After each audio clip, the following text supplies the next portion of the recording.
মানে তুমি বলছো যে রাজনীতিবিদ হিসেবে অনন্যাদি দুর্দান্ত হতে পারে। আমার তো এখনো জীবন ক্ষমতা বা সত্তা যদি আমাদের হাতে থাকে, লড়াইটা কি সত্যি সহজ হয়ে যায়? অনেক সময় ক্ষমতার জোরে মানুষ বেঠিক লড়াইও লড়ে। এরকম তোমাদের মনে কখনো এসেছে এমন কোনো ঘটনা যেখানে তোমার মনে হয়েছে না আমাকে প্রতিশোধ নিতেই হবে? যারা প্রত্যেকটা জিনিস নিয়ে আমার জীবন তছনছ করে দিয়েছে, মানে ভেতরটা হয়তো ভেঙে মানে গুড়িয়ে গেছে আমার, কিন্তু আমি হয়তো করতে পারিনি সেটা। আমাদের খুব চট করে কষ্ট হয়ে যায়, তাই না বলো? চট করে কান্না পেয়ে যায়, কাঁদি তখন সব লুকিয়ে। সাউথ ইন্ডিয়ান ইন্ডাস্ট্রি তারা নিজেদের ইন্ডাস্ট্রিকে ভালোবাসে, তাদের নিজেদের ছবিকে ভালোবাসে, তাদের আর্টিস্টদের ভালোবাসে, তাদের প্রডিউসাররা তাদের নিজেদের লোকেদের ভালোবাসে, তারা প্রডিউসাররা এসে ভালোবেসে সিনেমাটা বানায়। ইদানিং দীপিকা পাড়ুকোন একটা আওয়াজ তুলেছে যে 8 ঘন্টার বেশি আমরা কাজ করি। দীপিকা পাড়ুকোন যে ধরনের রেমিনারেশন নেন বা ওর যে প্রোডাকশনের সাইজ বা ওদের বাজেটিং এর যে সাইজ, আমাদের মানে আমরা তার কাছাকাছিও যেতে পারবো না। ফলে তাই জন্য আমাদের এরকম ধরনের অ্যাসপিরেশনস রিয়েলি আমাদের হতে পারবে না। 4 জুলাই মুক্তি পাচ্ছে ম্যাডাম সেনগুপ্ত। মা মেয়ের সম্পর্ক কতটা যে গভীর হয় যারা মা মেয়ে বোঝেন, এবং আমার কোথাও মনে হয় এই সম্পর্কটাই সব থেকে আদি একটা সম্পর্ক, যে সম্পর্কের মধ্যে শুধু আবেগ ভালোবাসা নয়, জড়িয়ে থাকে অনেক কিছু। আর সেই সন্তান যখন ক্ষতির মুখে বা তার ক্ষতি হয়ে যায়, তখন মায়ের উপর দিয়ে যে কি ঝড় যায় একমাত্র মাই বোঝেন। আমরা বাস্তবে এরকম অনেক ঘটনা হয়তো আশপাশে দেখেছি যে মেয়ের জন্য বাবা মাকে লড়াই করতে বা মেয়ের বিচারের জন্য বাবা মাকে আদালতে ঘুরে বেড়াতে, কিন্তু বাস্তবে এই লড়াইটা কতটা কঠিন সেই গল্পই বলবে ম্যাডাম সেনগুপ্ত। আর আজকে আমার সঙ্গে রয়েছেন অনন্যাদি এবং ঋতুদি। ওয়েলকাম টু আজকাল.in। Thank you so much. এই যে বলছিলাম যে মা মেয়ের সম্পর্ক, খুব ভারী ভারী কথা দিয়ে শুরু করলাম, ওই জন্য প্রশ্নটা একটু হালকা করি। সেটা হচ্ছে যে আবোল তাবোল, তোমাদের দুজনের জীবনে আবোল তাবোল কতটা মানে রয়েছে জড়িয়ে? আমার তো এখনো জীবন আবোল তাবোল, কিন্তু সত্যি তো আমাদের ছোটবেলাটা আবোল তাবোল ছাড়া তো। আবোল তাবোলটা আমাদের একটা আবেগ, আবোল তাবোল আমাদের একটা হয় না যে মানে আবোল তাবোল পড়ে বড় হয়েছি, মানে তারপরে আমরা আবোল তাবোল পড়ে মানে আবোল তাবোল রিসাইট করেছি অনেক সময় অনেক প্রোগ্রামে।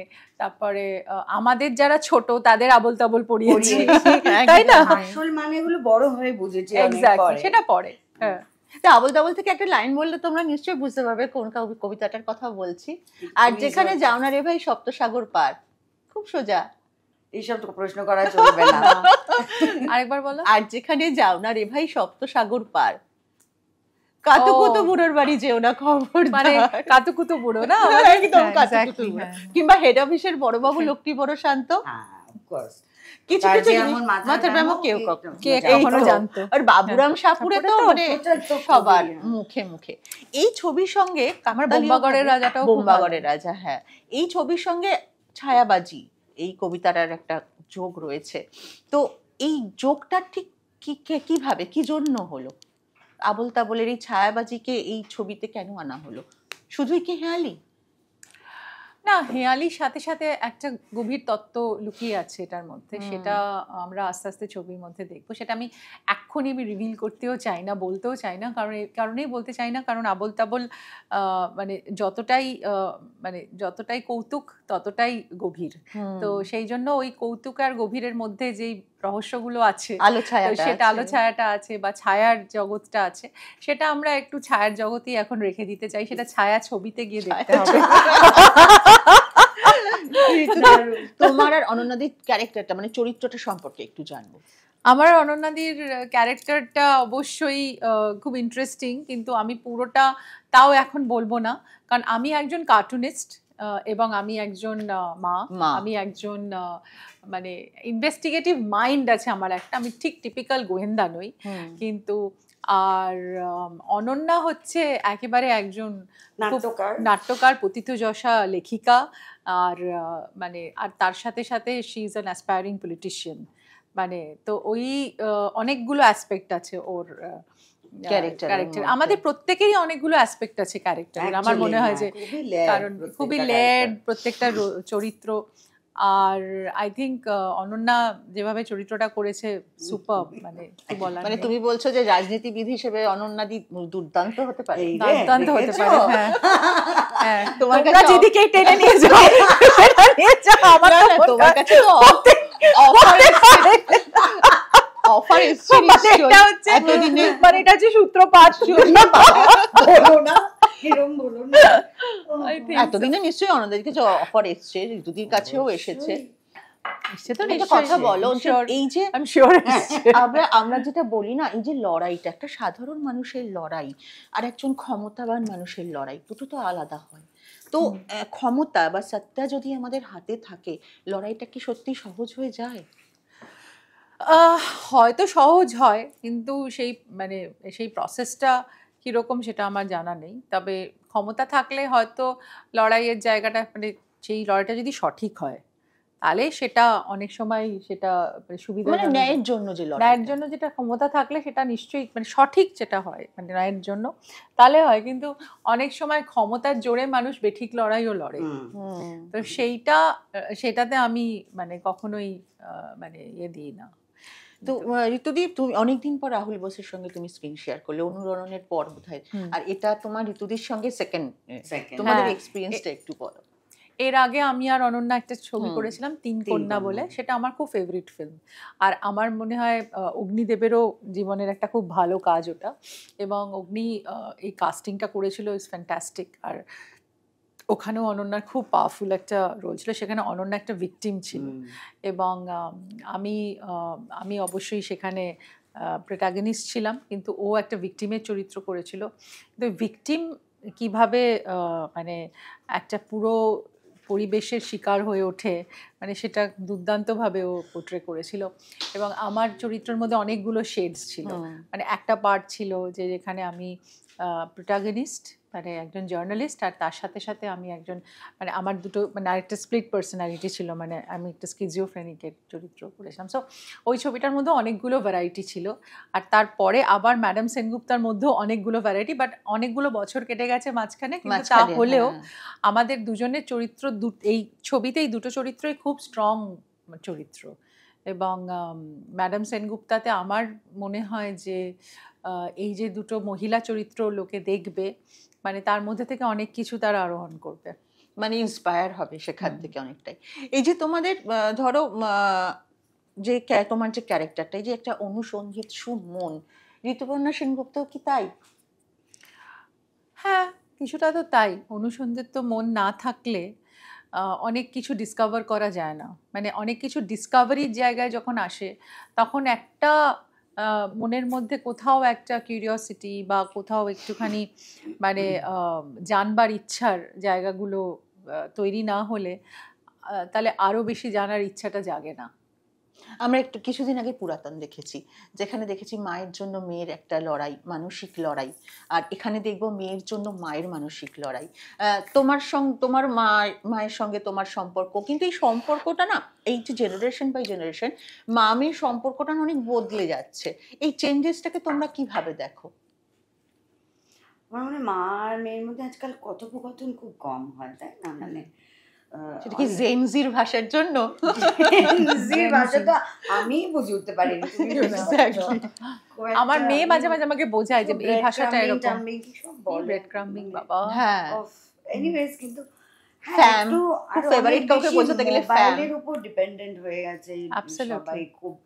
মানে আমি দেখেছি রেস্টুরেন্টে প্রেমিক প্রেমিকা বসে আছে, কথা বলছে না, ফোনে দেখছে। হ্যাঁ, প্রেম হারিয়ে যাচ্ছে, সমস্ত প্রেম গিয়ে মোবাইলের মধ্যে, হিউম্যান কানেকশন হারিয়ে যাচ্ছে। আর তার জন্যই আমার যেটা মনে হয় যে আমাদের মানে মার সঙ্গে সম্পর্কটা অনেক বেশি আবেগ আর অভিমানেরও। মানে মার এই অভিমান হয়, আমরা যখন বেশি সময় দিতে পারি না, কথা বলতে পারি না, তো সেটা আমার মার ক্ষেত্রে খুবই আমি ফেস করতাম। এবং মা ভীষণ অভিমান করে দুদিন হয়তো কথাই বললো না আমার সাথে। আমি আবার ফোন করে মাকে বললাম, মা থাক তোমার তো ফোন করার তো কোনো দরকার নেই, আমাকে কোনো দরকার নেই, তোমরা তোমাদের নিজেদের কাজ নিয়ে থাকো, এটা তো most unimportant chapter of your life. মানে মাদের যেরকম অভিমান হয় আর কি, আর সেই অভিমানের আর কোনো ইয়ে নেই এখন আর। ঋষণা তো মিস করে তোমাকে? ঋষণা এই যে আজকে এতক্ষণ আমি ব্যস্ত, আজকে নিজেই কোথাও একটা গেছে, আর সেটাই খারাপ লাগে আর কি। সব অনেক সময় অতটা টাইমও দিতে পারি না, কিন্তু বাচ্চাদের যা হয় আর কি, বাচ্চারা একটুখানি সময় চায় আর কি, বাবা মা, হ্যাঁ মাকে চায়, কিন্তু তারপরও যখন আমার সময় থাকে তখন আমাকে আমার সময় দেয় না। তখন হয়তো নিজে ফোনে কিছু করছে বা কিছু দেখছে বা বন্ধুদের সাথে চ্যাট করছে, পড়াশোনা করছে হয়তো। No mom, I don't have time now. তোমার টাইম মতো তো আমার টাইম হবে না। তো এটা আমি একটা, তোমার আর ঋষণের মধ্যে সম্পর্কটা দেখেছি, it is a beautiful relationship, মানে ওরা দুজন বন্ধুর মতো একদম। এই আবার বন্ধুত্বটা অনেক সময় আমি জিজ্ঞেস করি ঋষণাকে, এইটা কি পরবো, এই চুলটা কি এরকম করবো, আচ্ছা প্লিজ মা এই ড্রেসটা পরো না। এই ছবিটা যে গল্পটা বলছে যে মেয়ের মৃত্যুর প্রতিশোধ নিতে একজন সাধারণ মা, হ্যাঁ খুব সহজ সরল একজন মাও কিন্তু সে একটা অন্যরকম হয়ে উঠছে আস্তে আস্তে। তো মানে এখানে একটা প্রতিহিংসা বলবো না, প্রতিশোধ কাজ করে। তো এরকম তোমাদের মনে কখনো এসেছে এমন কোনো ঘটনা যেখানে তোমার মনে হয়েছে না আমাকে প্রতিশোধ নিতেই হবে? আমার মানে খারাপ কিছু কিন্তু হলে তুমি আমি কি খুব খুব তাড়াতাড়ি সেটা ভুলে যেতে চাই, ক্ষমাশীল? নাহলে মানে ক্ষমাটা তো অনেক বড় কথা, আমি ওগুলো মনে রাখতে চাই না, কারণ ওটা নেগেটিভ এনার্জি ক্রিয়েট করে, নিজের ভালো থাকাটা নষ্ট হয়ে যায়। তো যা খারাপ হয়ে গেছে হয়ে গেছে, আমার মনে হয় সেটাকে ফেলে রেখে এগিয়ে যাওয়া উচিত। এটা খুবই রাইট কথা অনন্যা বলেছে। তো মাঝে মাঝে এত মানে আমার জীবনে এমন কিছু এক্সপিরিয়েন্স হয়েছে যেখানে আমাকে এত ক্ষতি করেছে মানুষ, মানে এত সাবটাচ করেছে, এত খারাপ কিছু করেছে, মানে অন্যরা হলে আমি জানি না কি করতে। একবারও মনে হয়নি তোমার মানে যে আমি প্রতিশোধের জায়গাটা না আমি করে উঠতে পারিনি, মানে ভেতরটা হয়তো ভেঙে মানে গুড়িয়ে গেছে আমার, কিন্তু আমার জায়গায় হয়তো অন্যরা হলে একটা মানে এমনই কিছু করে ফেলতো যেটা খুব সাংঘাতিক, কিন্তু আমি হয়তো করতে পারিনি সেটা, কারণ আমার ভেতর থেকে ও যেটা বললো যে ওই নেগেটিভ এনার্জিটাকে আমি আমিও কখনো খুব একটা ওটাকে এনকারেজ করি না, কারণ আমি মনে করি যে আমাদের জীবনটা খুব শর্ট লিভড, আর এখন এত যা হচ্ছে চারিপাশে, আমার মনে হচ্ছে প্রত্যেকটা দিন আমাদের জীবনে ভালোভাবে কাটলেই আমাদের জীবনের সবচেয়ে বড় পাওয়া। কারণ অনন্যাদিকেও তো এরকম ফেস প্রচুর সহ্য করতে হয়েছে, যেখানে থেকে তুমি মানে ডিপ্রাইভ হয়েছো, তো সেগুলোকে কিভাবে ওভারকাম করেছো? মানে স্টিল তোমরা এখনো পর্যন্ত, ঋতুদি তুমি, মানে এখনো পর্যন্ত তোমাদের জায়গা কেউ নিতে পারেনি, পারবে না, তো কিভাবে ওভারকাম করেছো? শুধু কি ক্ষমা করে? আমরা ভীষণ সেনসিটিভ মানুষ, তো আমাদের খুব চট করে কষ্ট হয়ে যায়, তাই না বলো? চট করে কান্না পেয়ে যায়, কাঁদি, তখন সেটা সব লুকিয়ে, মানে সেটা কেউ জানতে পারে না। কিন্তু তার মানে এই না যে কেউ আমাকে কষ্ট দিল মানে এই ভায়োলেন্সের বীজটাই তো নষ্ট করতে হবে সোসাইটি থেকে। মানে আমার সঙ্গে কেউ খারাপ করলো, তার মানে এই না যে আমি মনে মনে চাইবো ওর যেন সর্বনাশ হয়ে যাওয়ার জন্য, মানে আর জীবনে কোনোদিন উঠে দাঁড়াতে না পারে। মুভ অন বিকজ সে পিছিয়ে রয়েছে তোমার থেকে, তুমি এগিয়ে যাও। আর সে পিছিয়ে থাকবে। মানুষকে যখন কেউ ইচ্ছা করে ক্ষতি করে বা ভেতর থেকে কোনো রিভেঞ্জ নেওয়ার চেষ্টা করে উইদাউট এনি রিজন, বা কেউ যদি কোনো কথা বলে হয়তো সেটা সলভ করে নেওয়া যায়, যদি কারোর প্রতি কারো কিছু থাকে, আমার মনে হয় কি একটা ফোন তুলে বা কেউ কথা বলে কেউ এসে রাদার দ্যান পিছন থেকে ছুরি বসিয়ে ক্ষতি করা, এটা কিন্তু মানে এটা একটা ক্রিমিনাল অফেন্স। আসলে তাদের সেই সাহসটাই নেই যে কনফ্রন্ট করো, এসে মিটিয়ে নাও, কথা বলো। কিন্তু আমার জীবনে এরকমও হয়েছে যে এমন সব মানুষ আমার আশেপাশে থেকেছে যারা প্রত্যেকটা জিনিস নিয়ে আমার জীবন তছনছ করে দিয়েছে, মানে অনেক কিছু করেছে, মানে কিন্তু তারপরেও আমি দাঁতে দাঁত চেপে সহ্য করেছি, এগিয়ে গেছি, আমার মানে কাজে ফোকাস থাকার চেষ্টা করেছি, মানে অনেক কিছু হয়েছে, মানে কিন্তু সেগুলো মানে আমি জানি ঈশ্বর ওখান থেকে দেখছেন এবং উনি নিশ্চয়ই তাদের ব্যবস্থা করবেন, কারণ আমি তো একটু হলেও মানুষের পাশে এসে দাঁড়াই, মানুষকে হেল্প করার চেষ্টা করি, মানুষকে কিছু দেওয়ার চেষ্টা করি, কিন্তু সেখানে যদি সেইটা কেউ যদি আমার এগেনস্টে নিয়ে গিয়ে সেটাকে একটা কোনো খারাপভাবে মানে কিছু করে, মানে অনেক কিছু হয়েছে ফ্যামিলির ভেতরেও ফ্যামিলির বাইরে, মানে যাদের সব থেকে বন্ধু মনে করেছি তারা এমন সব কাণ্ড ঘটিয়েছে, মানে জাস্ট বলার কিছু নেই। বলার মানে কিছু নেই। যাদেরকে ধরো সবকিছু দিয়ে তাদেরকে বড় করেছি, তাদের খাইয়েছি, পড়িয়েছি, একটা জায়গায় নিয়ে গেছি, তারা এমন ছুরি মেরেছে যে আমি বুঝতে পারছি না যে কি কেন করলো এরকম। মানে এইভাবে অনেক মানসিকতা থাকে এরকম, মানে ক্রিমিনাল মেন্টালিটি। যারা অন্যের ভালো দেখতে পারে না, খুব কাছের হ্যাঁ, মানুষেরও ভালো ওইটা দেখতে খুব পারে কম না। লোক আছে যে এবং অন্যের দেখবে ভালো নিজের দেখতে লোক পারে। যদি সেটা করে না, মনটা তো বেশি ক্ষত বিক্ষত হয়। অ্যাবসলিউটলি। আমি না অনেকক্ষণ থেকে তোমাদের দুজনকে দেখছি, মানে যখন থেকে আমি এসেছি দেখছি যে তোমরা কি সুন্দর আছো এখনো, মানে এখানে কোথাও বোটক্স ফিলার কিছু নেই। How to maintain? প্রথমত আমি প্রচন্ড ভয় পাই, আমিও তারপরে ভাবো যে একরকম দেখতে আছে আর একরকম যদি দেখতে হয়ে যায় সেটার উপর কোনো কন্ট্রোল থাকবে না। অ্যাটলিস্ট ভগবান যা দিয়েছেন তাতেই খেয়ে পড়ে ভালো আছি। মানে এত গ্রেসফুল লাগছে তোমাদের, মানে সত্যি মনে হচ্ছে যে মানে মন ভালো রাখা উচিত। আমার মনটা খুব ভালো, আমিও থাকবো আশা করি এরকম। মনটা ভালো থাকলে, মনটা সতেজ রাখতে হবে, পজিটিভ রাখতে হবে, তাহলে দেখবে সবকিছুই ভালো হবে। একদমই তাই। মানে মনটা কিন্তু মানে মন মানে বলে না, মানে face is the index of your mind. তো মাইন্ডটাকে খুব সুন্দর পিওর রাখতে হবে। আর এই যে অনন্যা যেটা বললো খুব ইম্পর্টেন্ট, যে নেগেটিভ জিনিসকে যদি তুমি শরীরের মধ্যে নাও তাহলে তোমার পুরো শরীরের মধ্যেই সেটা প্রকাশ পাবে, চেহারাতে প্রকাশ পাবে। তাই জন্য আমার মনে হয় অর্গ্যানিক্যালি যেগুলো করা উচিত, ব্যায়াম করা উচিত, মানে একটু নিয়ম করে খাওয়া উচিত, ঘুমানো উচিত, যেটা আমার হয় না। তারপর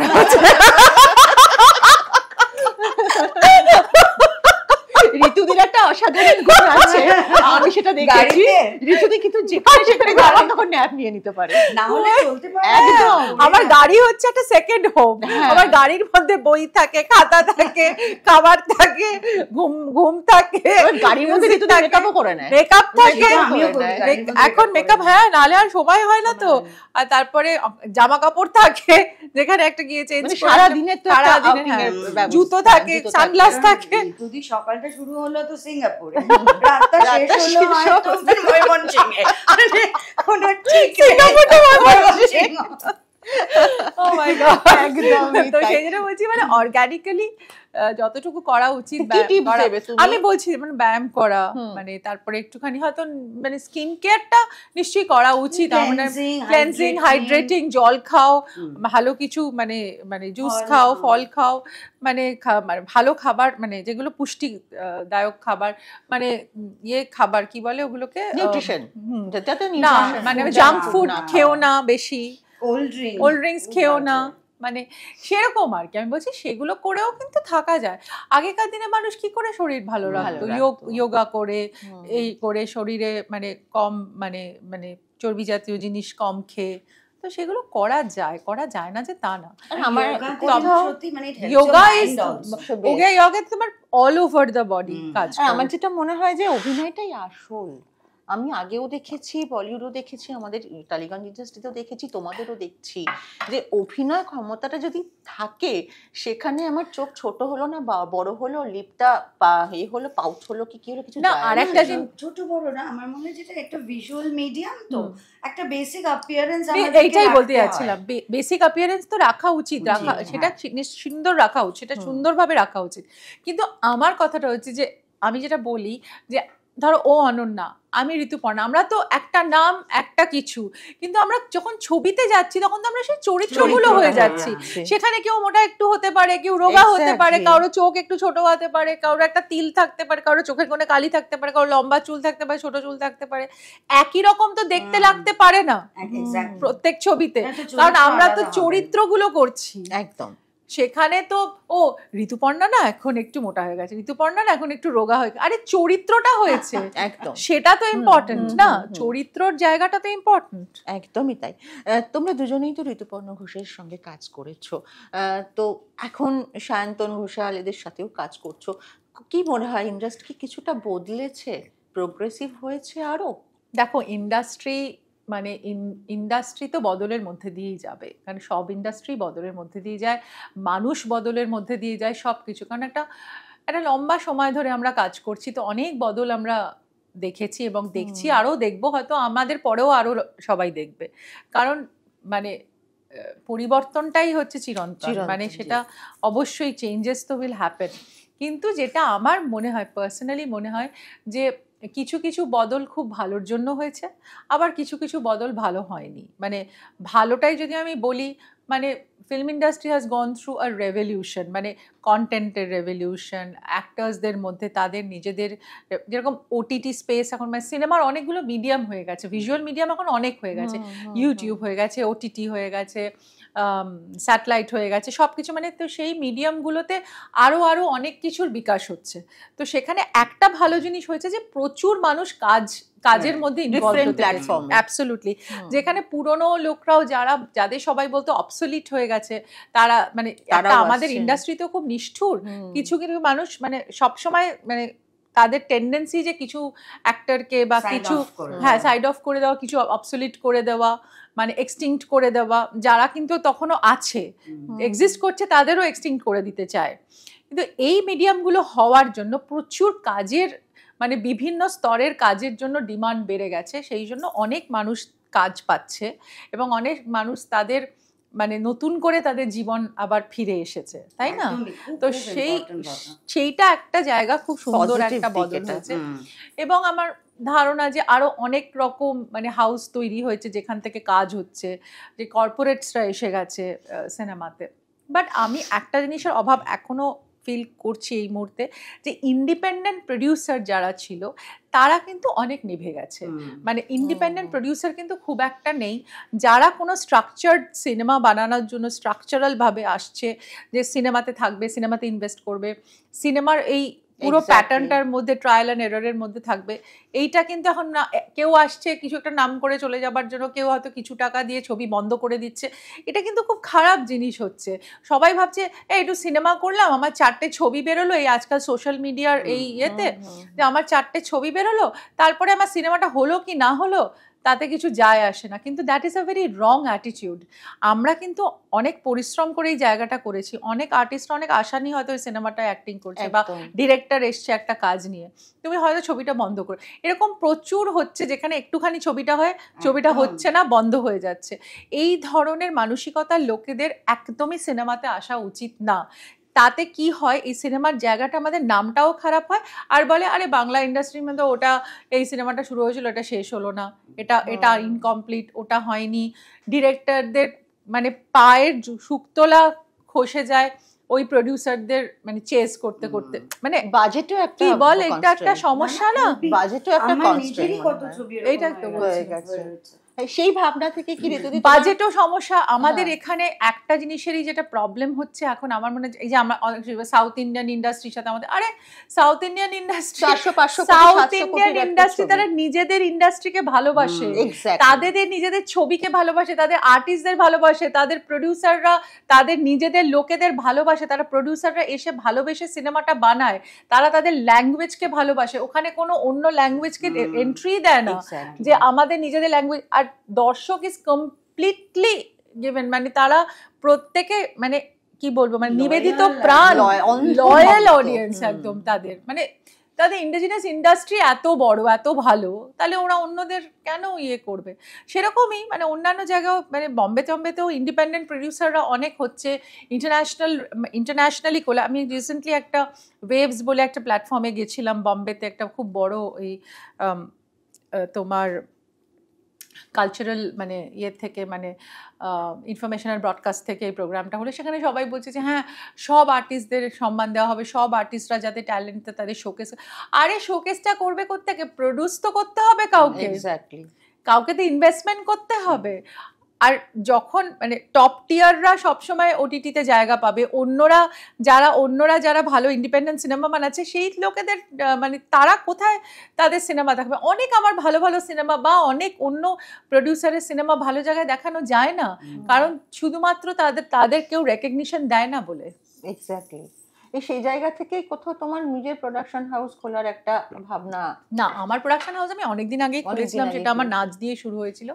কিন্তু আমার সিনেমা বানানোর প্যাশনটা এসেছে পরে, কিন্তু বানানোর মধ্যে আমার মনে হয়েছে যে অনেক নতুন ট্যালেন্টরা তারা পাচ্ছে না ভালো, সেখানে আমি খুব একটা আমি প্রথমে এসেই কিন্তু খুব একটা আমি নামি দামি লোকেদের নিয়ে কাজ করিনি, নামি দামি নাম দিয়ে আমি কাজ করিনি, ফর দ্য সিম্পল রিজন যে তাদের তো অনেকে আছে যারা তাদের হাত ধরবে, কিন্তু যারা অনেক আশা নিয়ে একটা কাজ নিয়ে অনেক দিন ধরে ভাবছে, করতে পারছে না, তাদের কে দেখবে? সেই জন্যে আমি হয়তো আমার মানে খুব সামান্য মিনস দিয়ে আমি শুরু করেছিলাম আমার কাজগুলো, এবং আজকে অবধি আমার যদি তুমি ক্রনোলজিক্যালি দেখো, আমি দুলাল লাহিড়ির সাথে কাজ করেছি, আমি ইন্দ্রাশিসের সাথে কাজ করেছি, আমি রঞ্জনের সাথে কাজ করেছি, নির্মল চক্রবর্তীর সাথে দত্তা করেছি, মানে সুমন ঘোষ, মানে আমি কিন্তু কোনো মানে বিশাল মানে বিভৎস মানে একদম মাল্টি ট্যালেন্টেড একদম ডিরেক্টর, একদম ভীষণ সেলিব্রেটেড ডিরেক্টরকে নিয়ে কাজ করি। আমার সবই কিন্তু নতুনদের সাথে সাথে একটু একটু করে ছুঁয়ে গেছি আমি, যাদের যদি আমি কিছু করতে পারি। একদমই তাই, হ্যাঁ একদমই তাই। অনন্যাদি, তোমার কাছে একটা প্রশ্ন করতে খুব ইচ্ছে করছে। এই ইন্ডাস্ট্রি তোমাকে আরো আরো অনেক ভালো ভালো চরিত্র দিতে পারতো, দর্শক দেখতে পারতো, এখনো দিতে পারে, কিন্তু তোমার কখনো কি এটা নিয়ে কোনো আক্ষেপ হয়েছে বা মনে হয়েছে যে না ঠিক আছে আমি এবার নিজেই প্রডিউস করব, আমি নিজেই এবার আমার একটা প্রোডাকশন হাউস খুলে আমি ছবি বানাবো? আমার যদি সত্যি যদি সেই মিনস থাকতো আমি হয়তো করতাম, নিজের পছন্দ মতো চরিত্র করতাম, কিন্তু সেটাও অ্যাকচুয়ালি বড় কথা নয়। যদি এখন সবাইকে কি আমাদের তাহলে প্রডিউসার হয়ে যেতে হবে ভালো কাজ করার জন্য? না, সেটা কোনো কথা না। আমি কিন্তু প্রডিউসার হতে হবে কেন? আমি তো প্রোডিউসার হয়েছে কিন্তু ডিরেক্টরদের অ্যাসপিরেশনটাকে প্রস্ফুটিত করার জন্য, কারণ তোমার তো প্রচুর চরিত্র, কোথাও অভাব ছিল না ক্যারেক্টারের। প্রত্যেক যদি অভিনেত্রী, ধরো তুমি আমাকে যেটা বলছো, আমাকে তাহলে ভালো কাজ করতে গেলে আমাকে ছবি প্রডিউস করতে হবে? না না, এরকম কোনো ব্যাপার নেই। কিন্তু সেই আন্দাজে তো ভালো কাজ আসে না। এতে কোথাও তো একটা মানে আসা উচিত।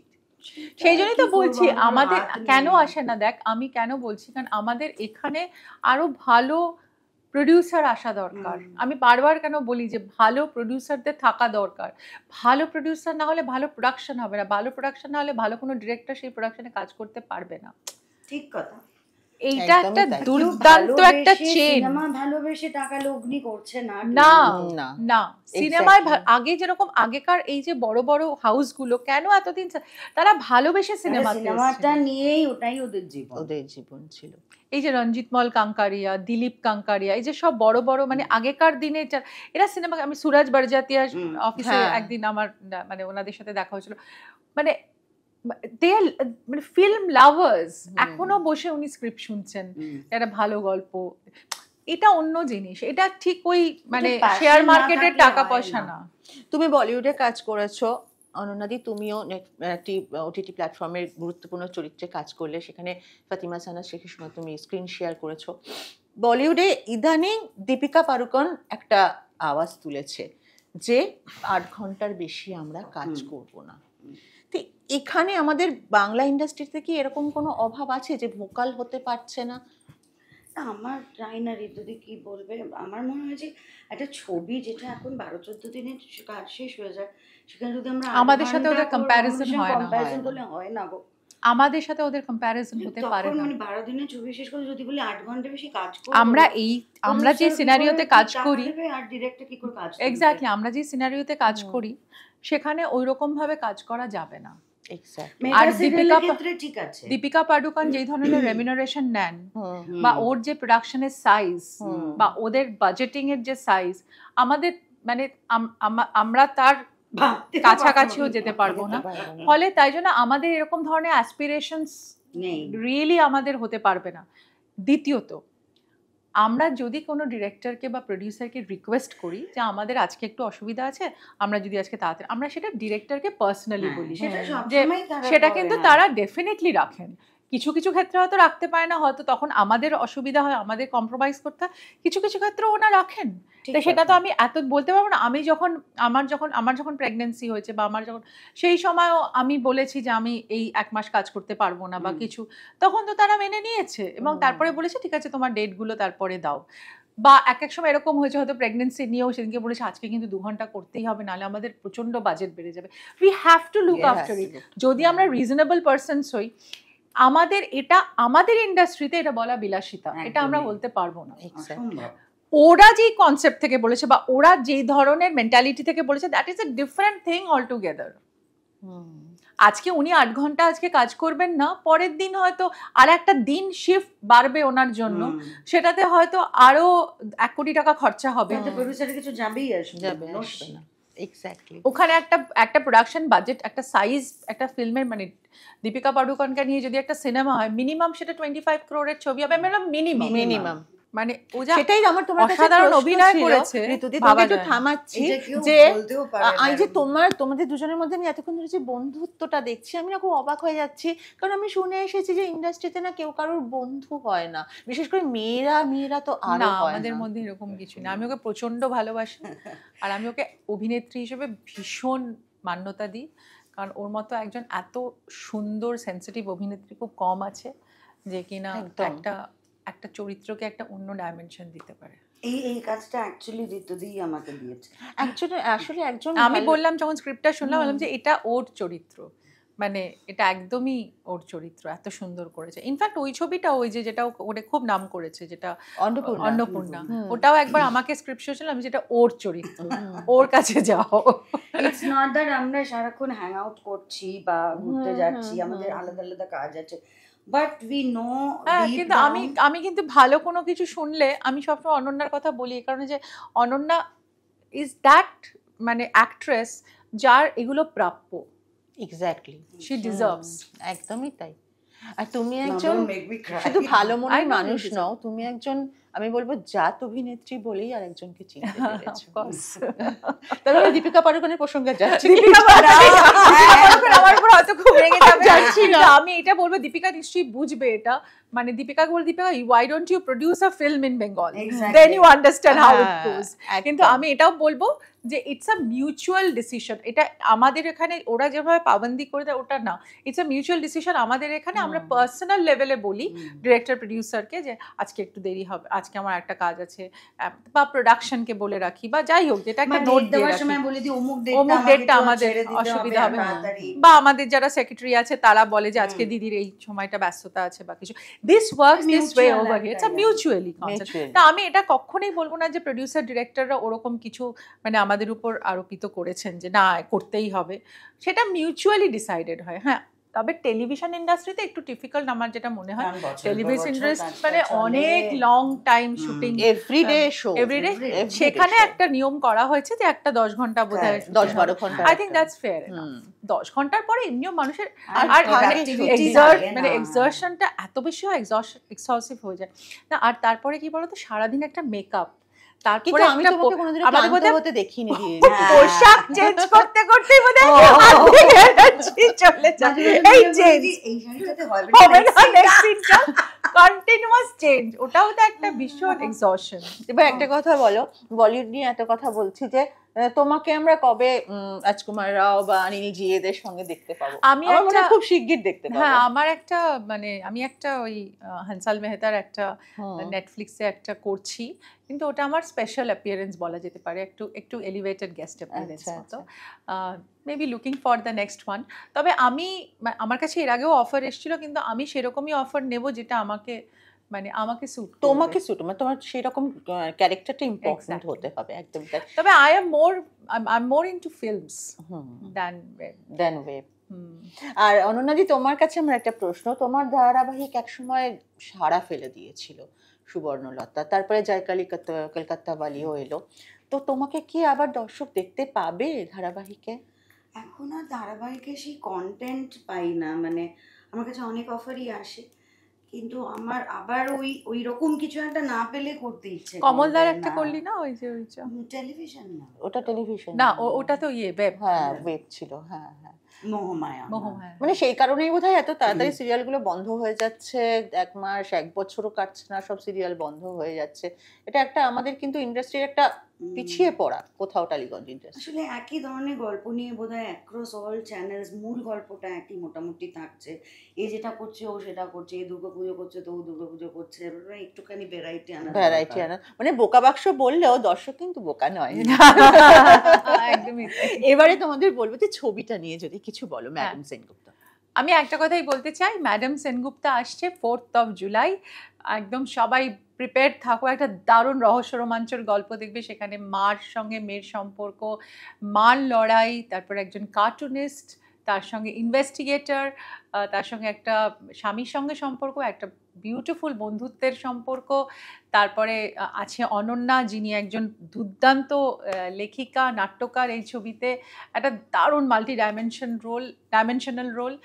আর তার সাথে সাথে আছে খরাজ মুখার্জি, পরাণ বন্দ্যোপাধ্যায়ের মতো দুর্দান্ত অভিনেতারা, আর আছেন কৌশিক সেন আর সুব্রত দত্ত, এবং আরও একঝাঁক নতুন মুখ আরও অনেকে আছেন ছবিতে। একটা দারুণ জমজমাট ছবি হতে চলেছে। নন্দী মুভিজের প্রথম নিবেদন হয়েছিল। আমি ফার্স্ট টাইম এই ছবিটা নন্দী মুভিজ থেকে হয়েছে। ম্যাডাম সেনগুপ্ত এবং এটার পরিচালক নানা দাদান, আমাদের সবার প্রিয় সায়ন্তন ঘোষাল। তো প্লিজ ওয়েট, 4th জুলাই আসছে আপনাদের নিকটতম প্রেক্ষাগৃহে ম্যাডাম সেনগুপ্তা। দেখবেন প্লিজ, দেখবেন। Thank you so much.